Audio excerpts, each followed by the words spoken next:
My name is Peter McOwan.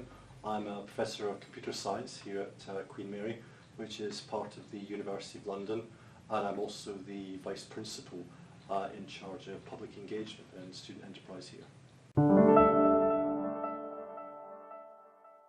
How did I first get interested in magic? I think it's the way that most people who pick up magic as a hobby first get interested in it. My dad used to come down to actually to London on business trips, and once on the way back up just happened to pop into a shop and bought me a magic kit, a series of little toy puzzles which he brought back, and from there on I was hooked.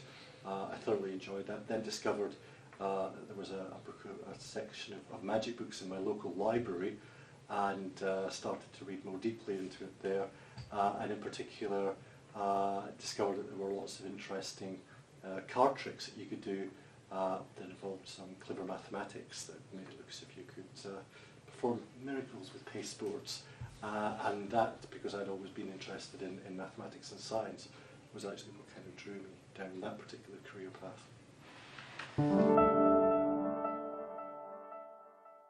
Why has mankind always been interested in magic and mystery? I think it's because ultimately the human brain, the driving force that has made us evolve through the centuries, is one of exploration, and the key part to exploration is to look on the world around us, to see something unexplained, and then to move to be able to explain that. So magic is a kind of making theatre of that, where the reason I think that we get an entertainment value from it is because suddenly at the end of that, once you have seen the presentation, suddenly you're unable to find what the answer is because it's been deliberately hidden from you. And that's very different from often exploring in the natural world, where you will explore for a while and then discover what the solution is. And magic deliberately removes that kind of final part from us. And as such, it surprises us. We have a moment of astonishment because we think to ourselves, this doesn't fit into the pattern of the way that the world is as we know it. And it comes back to the way our brains develop, I think, cognitively as well.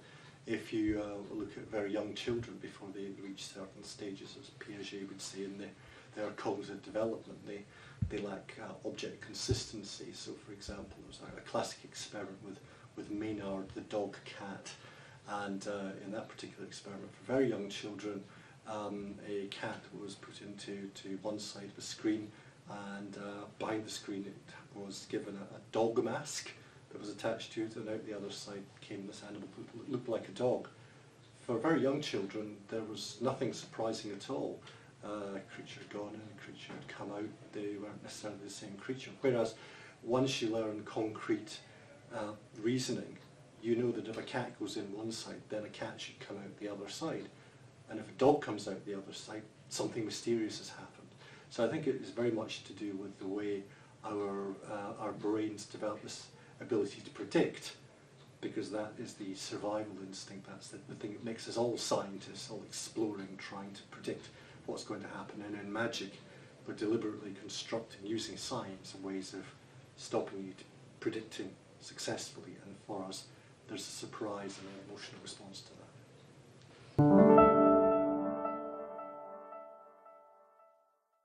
I would say so. I would say that the reason that magic has tended to predominate in many forms of literature across the world is exactly that it speaks to some fundamental part of us as human beings, of our abilities to still be surprised even if we're older, our ability to follow the wrong detour and then suddenly have a revelation at the end of it. And very often in this world, we frequently think that we're in control of the world around us, and for us, being able to follow this through in a mysterious book or a mystery film or something like that, we're being deliberately fed a breadcrumb trail of misinformation to kind of catch us. And again, it's that sudden moment of realization that your expectations for what's going to happen aren't really kind of there. It's a little bit like going boo to people. There's a kind of startled response to it, but nevertheless, we seem to enjoy that to some extent, not constantly and all the time, obviously.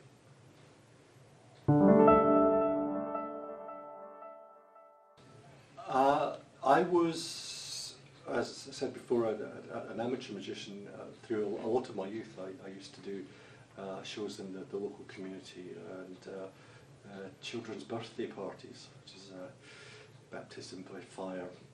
And then for a whole series of years I kind of stopped being a practicing magician, and it was only about 10 years ago that I suddenly realised, just one of those strange moments in an afternoon on a rainy day with a cup of tea, that one of the tricks that I'd learned when I was younger, actually the mathematics that made that work was exactly the same mathematics as was used in something called computed tomography, in way of being able to take slices through people using imaging machines in hospitals. And I was intrigued by that a very similar piece of mathematics could make it look as if you were reading somebody's mind, but at the same time could also let you take scans through people's minds, through their brains, using various similar techniques. So I then started to look at whether there were other instances of that, and discovered quite a few of them, because if you think about it, a pack of cards, really in its most basic form is 52 separate data elements, and a lot of card tricks are simply moving a card from one position to another position, or retrieving a piece of information, a card, from a kind of what seems like a shuffle deck. So actually a lot of the fundamentals of computer science sit inside so-called self-working card tricks. And what I'm trying to do in some of the outreach work that I do here is to show people, first of all, how to perform simple magic tricks, which I hope will excite them enough to take up magic as a hobby, which I thoroughly enjoy doing, but also to see that there's a beautiful elegance in the way that those pieces of mathematics can be strong enough to make the trick work, but also have really fundamental principles that apply in computer science and make the world of technology around us work. So this is a little effect called the piano trick, and it's one of the first ever tricks that I learned as a youngster. So the first thing is, because you kindly volunteered from the audience, this is called the piano trick. So if you just put your piano here on the you didn't have your piano with you. Could you just put your hands like that as if you're playing the piano? So these are just an ordinary pack of cards. What I'm going to do is I'm going to take two cards and I'm going to put them there. So that's two cards a pair, and that's two cards, which is a pair. That's two cards, which is a pair, and that's two cards, which is a pair. Two cards, that's another pair. Two cards a pair. Two cards a pair, and one single card, which I'll put in there. So let's go through that. We've got two cards, which is a pair. Two cards, which is a pair. Two cards, which is a pair, and two cards, which is a pair. Two cards, another pair. Two cards, another pair. Two cards, another pair, and one single card. Okay, so those two piles. Jonathan, can you please choose a pile that you want me to put this single card onto? We've got two piles, both with the same number of cards, an even number of cards. I'm going to put this single card onto one of the piles. Which pile do you want me to put it onto? That one. You sure? Okay, so we'll put it on to there. Right. So what I'm going to show you now is my ninja-like reflexes. If you put your finger on that pile, okay, I'm going to take a card from that pile, and I'm going to move a card over to this pile here. Okay, so I'm going to take a single card from that pile, and I'm going to put it onto that pile there with my ninja quick reflexes. Okay, you ready? 3, 2, 1. Did you see it happening? You look rather cynical. Well, let's just test. So over here, there was the single card, okay? And we've now got two cards a pair, two cards a pair, two cards a pair, and two cards a pair. And over here, two cards a pair, two cards a pair, two cards a pair, and one single card moved by my ninja lightning reflexes. Thank you very much. So how did I fool Jonathan there into believing I had ninja-like reflexes? Well, if you have a look at what actually happened here, this trick involves a very, very simple piece of mathematics, actually. It's not so much mathematics as arithmetic. The secret of this trick is that 7 plus 1 is equal to 8. And that's why magicians never reveal their tricks, because once you know what is hidden, once you know the secret technique, that moment of astonishment is gone. So we actually look at what we had on the table. We had 2 piles. In one pile we had 1, 2, 3, 4, 5, 6, 7 cards, and in the other pile we had 1, 2, 3, 4, 5, 6, 7, 8 cards. So this is a very simple piece of arithmetic, very simple piece of mathematics, hidden in an extremely complicated presentation. I deliberately confuse the audience's brain into making something called a cognitive mistake. So the first thing I do is that I start talking about pairs. I never count cards in anything other than pairs. I talk about pairs and single cards. So, for example, 2 cards a pair, 2 cards a pair, 2 cards a pair. I go through the hands, 2 cards a pair, and then stress with a flick 1 single card. I then take the card pairs and I split them up. But again, I talk about pairs. 2 cards a pair, 2 cards a pair, 2 cards a pair, 2 cards a pair. I then have 2 piles of cards, okay? But those 2 piles are actually of 7 cards each. I'm then able to say of these cards, because you've been confused about thinking about pairs all the time, 2 piles with the same number of cards in them, which is true, you saw me splitting the cards into pairs, 2 piles with the same number of cards in them, an even number of cards. And that's a lie, because there's 7 cards in each pile. But if you tell a truth followed by a falsehood, people have a tendency to remember the lie as being true a little bit more than they do if you tell 2 lies, one after the other. Therefore, when the extra card is added to one of the piles, the place where the single card goes, 7 plus 1 is equal to 8, which means that when I count that out, I get 2 cards a pair, 2 cards a pair, 2 cards a pair, and 2 cards a pair. I've just counted out 8 cards in pairs, but the single card seems to vanish because it was a pile of even numbered cards, because I was talking about pairs all the time. And then I go to the other pile where I've supposedly magically transferred the other card to. There's 7 cards in there, and all I do is I count them out again in pairs. 2 cards a pair, 2 cards a pair, 2 cards a pair, and 1 single card. And the flick on the end of it is important because it's a moment where, first of all, you're telling people the magic is done, but secondly, hopefully they're remembering that single card rather than remembering quite how many pairs you counted when it was on the table. So it's a very simple piece of mathematics underlying it, and it's one that I teach. Even young children can enjoy this.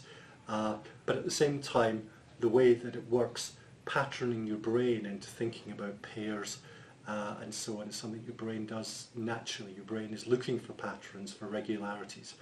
And if you can manipulate it in that way, as magicians very often do by going into more repetitive routines where you have an expectation of what's going to happen, you can actually slide some fairly subtle changes and subtle things under the old radar to get into there. So it's a really nice simple trick. If you do decide to try it with your friends, practice it a couple of times first and then have fun with it. I'm sure you can come up with your own presentations of how to do the trick.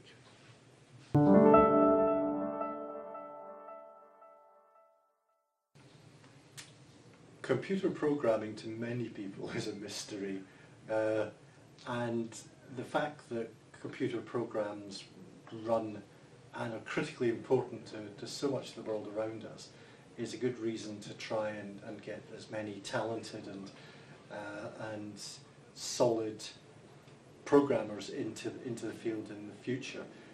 If you think about it, there's a very nice analogy between a good piece of software and a magic trick. So a magic trick comprises 2 parts. One part is the kind of hidden technique, the secret science or mathematics that makes it work. But a trick in itself is no use unless you understand your audience and you understand how to present that to them. And similarly, a good piece of software has 2 parts to it. One of them is the algorithm, the mathematical part that makes it work, the actual way the code's written. But equally well, you need to understand the user. And so there's a nice analogy between good software and good magic in that both require a combination of understanding something about the techniques behind it, but also the people that you're working for. And if you think about a lot of the frustrations that people have had with software in the past, and to an extent, some software in the present, it is because it is written by people who don't really understand or don't really seem to empathise with the users. And yet some of the most successful software has been software that has a very strong element of HCI, human cognitive interface type work in there, where people have worked to understand what users want. I mean, Apple are a wonderful example of that. It's beautiful, elegant, simple, only as difficult as it needs to be, rather than perhaps some of the other kind of software that requires you to read through a very thick brochure to work out exactly what's happening. And so I think that using the magic as a way of getting people interested in mathematics and learning something about the fundamental principles of computing, as well as using it as a way to remind them that it's not just about the maths when you're making software, it's also about understanding people, is actually quite a useful and valid message to get out.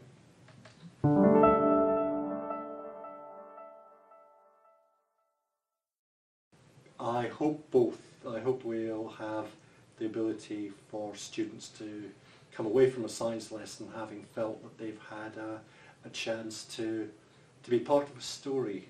I think that's an important part to it. A story rather than my story was I read 5 facts, memorised them, and that was it. That they've actually been involved in actively pursuing a solution to these mysteries, which will give it an element of greater personal investment, as well as hopefully emotional payoff when they manage to crack those mysteries. But also because it is closer to the reality, the day-to-day reality in many science and engineering, mathematics-related posts, it will dispel, I think, some of the myths that have come up over the years that science and engineering jobs are very dull and very boring, because on the whole they're not. You are actually dealing with discovering new and interesting facts and applying them in new and interesting ways. So it's very challenging. It also requires a lot more creativity than people seem to think about. So hopefully we'll enhance the students' time in the classroom, but also make them think a lot more seriously about careers in those areas.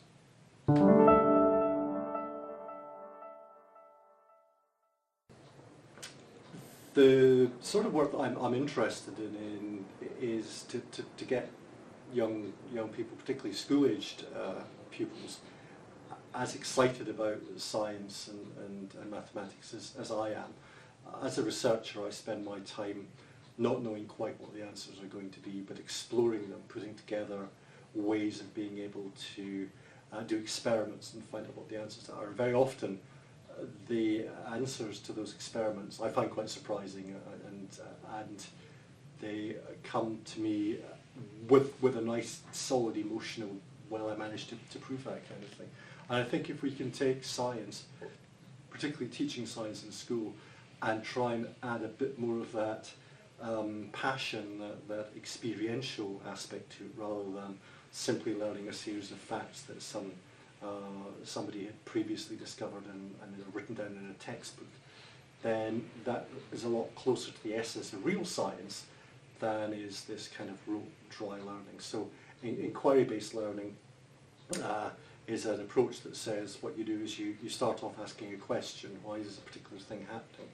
And you don't necessarily give all the answers. You let the students lead, ask questions, sometimes go the wrong directions, but kind of pulling them back in there until eventually that revelation comes through experimentation and discovery, and then you've not only learned new facts, but they also mean more to you because you're emotionally invested in actually coming to those conclusions, and there's a nice feeling of having achieved something.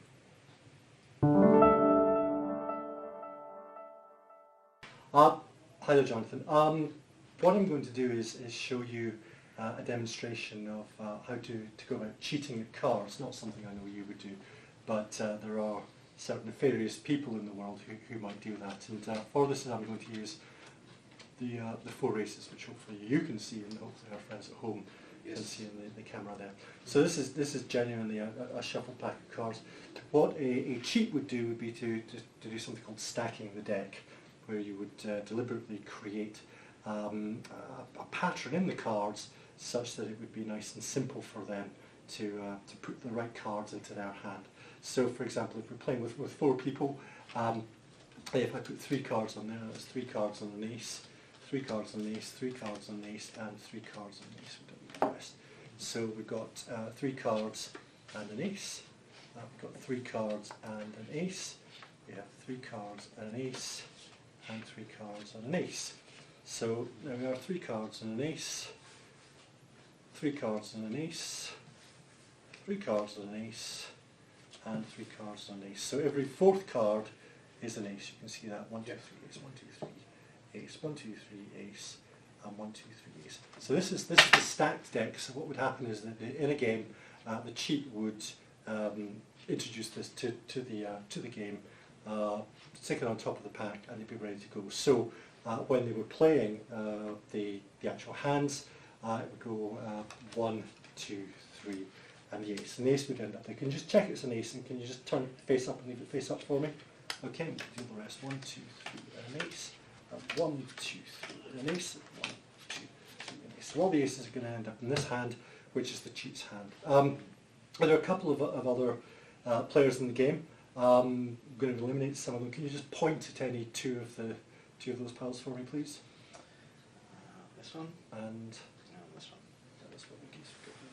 And can you just point at any one of those piles for me? This one. Yes, it's a bit more dramatic when you do it in 2 phases. So here we've got whatever those cards are, and here we've got the aces. Now, interestingly enough, Jonathan, a completely free choice there you had to eliminate cards, hands from the deck. But the person that you left in actually turns out to be the magician who was playing in this game of cards. And like any good magician, he's a solid, moral kind of a person who has spotted that the cheat is attempting to cheat and decides to use magic to rectify that. So in the game, you can get swap 1 card, so the cheat can swap one of his aces, doesn't matter because he has the other 3 over here. And yet, just simply by swapping that card and snapping his finger, the magician has frustrated, shall we say, the cheat, because instead of the 3 aces over here, the cheat has some completely different cards, and over here in the freely selected pile that you've chosen there are the 1, 2, 3, 4 aces. And the moral of that tale is never cheat at cards and never play cards with a magician. So thank you very much. Thank you very much. Thank you. So the trick I did with Jonathan earlier, we called the travelling aces. It's a 4-ace routine, and there are very many of them around in the world. But this is a nice simple one to do, and it's actually quite effective, as you've seen. So the first thing you do is remove the 4 aces, or the 4 queens, or whatever you decide to do the trick with. And again, you can come up with your own presentations for that. This trick works, again, by setting up a pattern of expectation in your spectator's mind, but also using a rather neat little piece of misdirection. So the first thing you do is you lay the cards out, and then you talk about 3 cards and an ace, and you just deal 3 indifferent cards on top of each ace, and these are just genuinely whatever the cards in the pack happen to be. Then again, you continue to reinforce this pattern of 3 cards and an ace, 3 cards and an ace. You keep saying 3 cards and an ace, because the more you say it, the more they'll believe it. 3 cards and an ace. When you pick it up, 3 cards and an ace, 3 cards and an ace, 3 cards and an ace, and 3 cards and an ace. And why shouldn't they believe it? Because it is in fact perfectly true. Every 4th card is an ace. You've not done anything sneaky. People think this is where you're up to no good, or sleight of hand, or double dealing, or whatever, but you're not.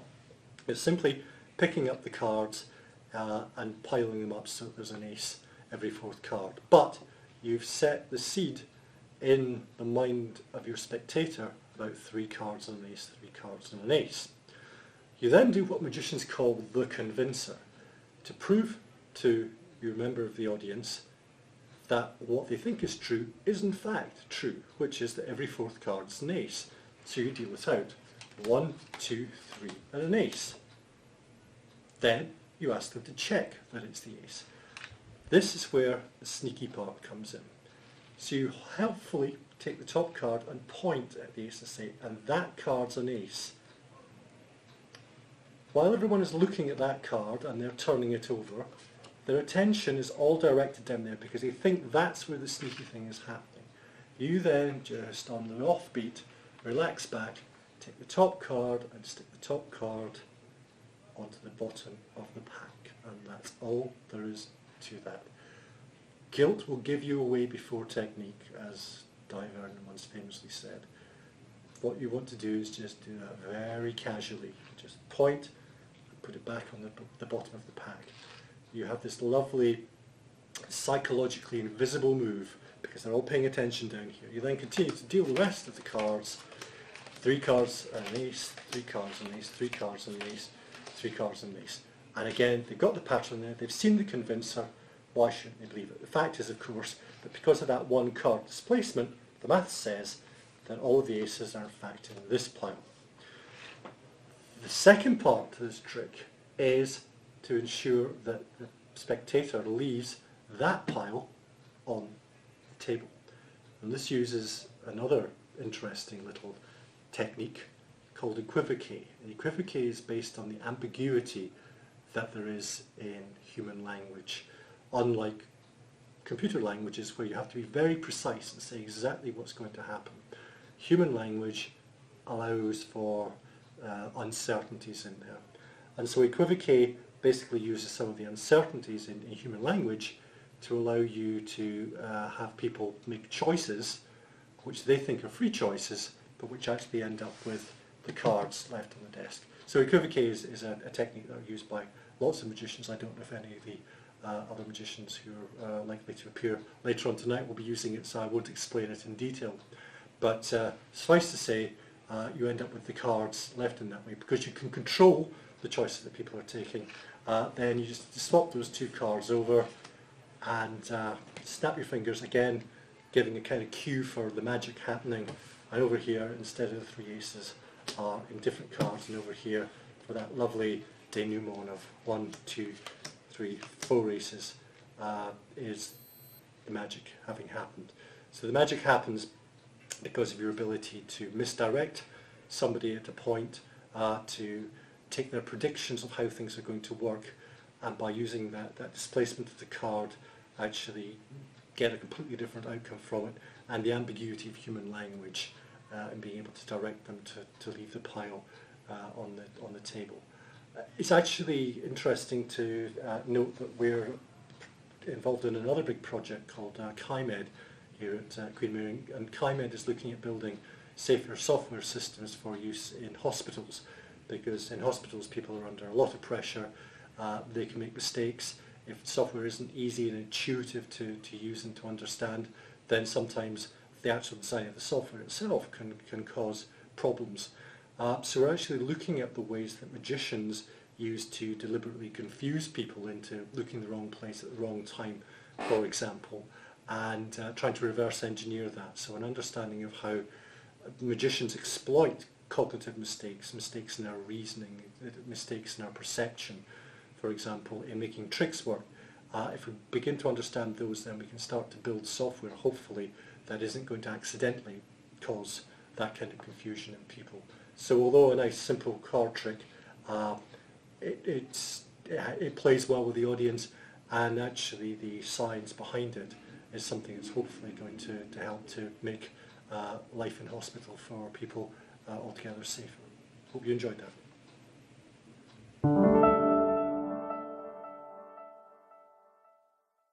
So the Tabby Project is both fascinating, interesting, and rather frightening as a project.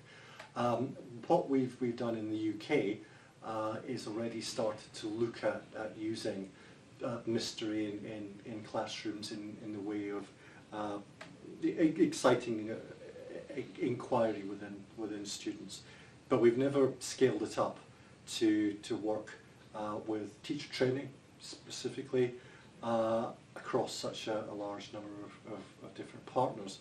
So the idea is that we'll be training cohorts of teachers, we'll be developing materials for them, we'll be teaching them how to go along this new path of inquiry-based learning, which is actually quite challenging for teachers who previously had been teaching to the textbook, because that's in this world where things like league table positions and so on are so important. Trying something new requires a certain level of courage, so we'll be supporting them in that. Looking at how that's working, developing an evidence base for it as well, and then hopefully cascading that into the schools where it's successful. The teachers teach the teachers and try to make available to as wide a range of teachers across Europe as possible. But one of the big issues that we have to look at is the fact that each country has a slightly different educational structure, and each country has slightly different cultural norms and cultural fields in there. So we need to be sensitive to those in both putting the context together, but also understanding how to try and embed it into the particular country's educational system. So research into magic it has undergone, I wouldn't say so much of a renaissance, more a birth. It had been around obviously for centuries, but it was never considered to be the domain of respectable scientists until about 5-10 years ago, where suddenly neuroscientists, people who study the brain, started to realise that when you're starting to explore and examine the ideas behind human awareness, visual awareness for example, that over the centuries magicians had been manipulating the way that we attend to things, making us look in the wrong place at the wrong time, using techniques of misdirection and so on to make their tricks work. And the question was, how could you manage to do that? Why were these tricks effective? And so starting off in the States, a number of groups started to be interested in actually studying magic in itself, and that's partly what my group is doing here, along with another group down in Goldsmiths College, which is also part of the University of London. They're looking more at the kind of psychology side of things. I'm interested in looking at whether or not we can use techniques in artificial intelligence to begin to create new kind of underlying techniques to do magic tricks. So they complement one another quite nicely. But there are actually some really profound questions that we can ask about the human brain, which are related to the way that magic tricks work. And magic tricks in the past manipulated things with a load of different ideas: persistence of vision, colour constancy, visual attention, a whole series of different elements of the human brain and the way it operates. And it provides a lovely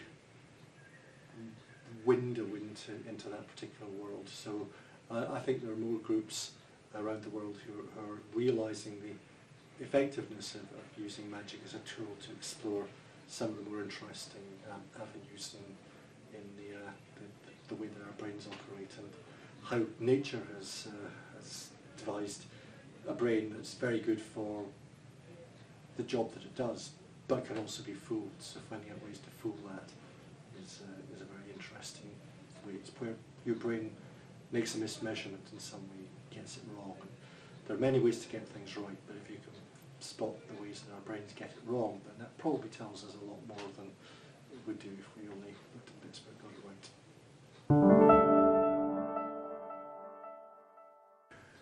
One of the intriguing aspects of the research work that we're doing here at Queen Mary around magic is the idea of being able to apply artificial intelligence techniques to be able to come up with new kinds of magic tricks. So one of the things that we've managed to do is to take some classics of magic and apply some new techniques to those, which exploit the fact that we have computers these days that can make substantially more calculations, try out substantially more solutions to problems, and choose the best ones from that. To take an old idea and give it a new breath of fresh air by designing a jigsaw, a magical jigsaw, where things mysteriously appear and disappear, based on an older idea, mathematical idea from about 50 or 100 years ago. And what we've managed to do is create a new mystery called the 12 Magicians of Isis, and Howard's now going to introduce that to you.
The most interesting trick that I've been involved in.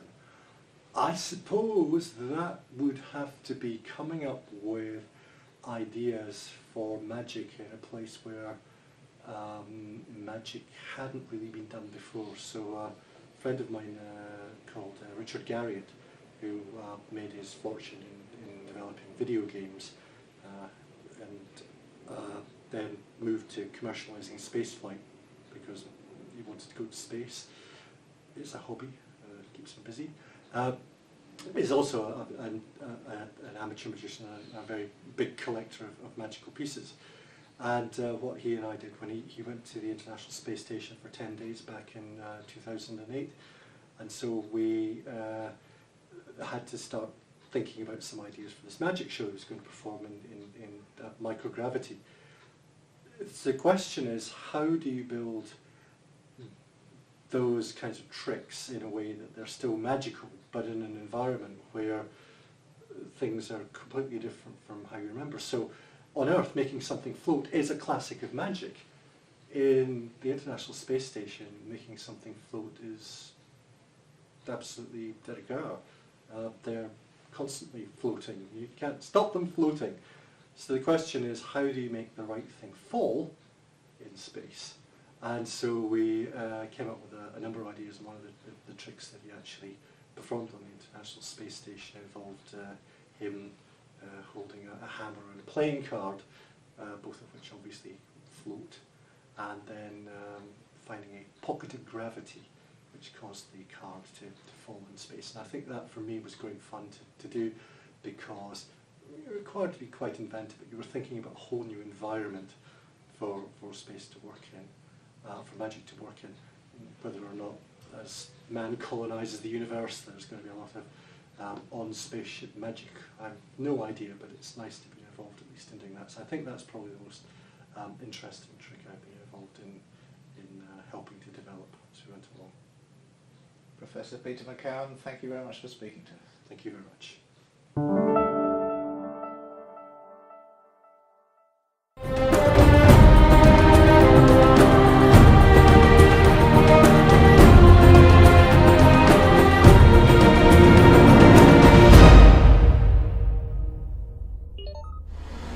Some of you may be familiar with the old experiment about the hammer and the feather.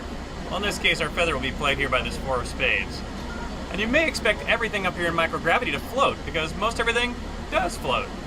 However, sometimes something a little different happens. Sometimes you just might find a little pocket of gravity.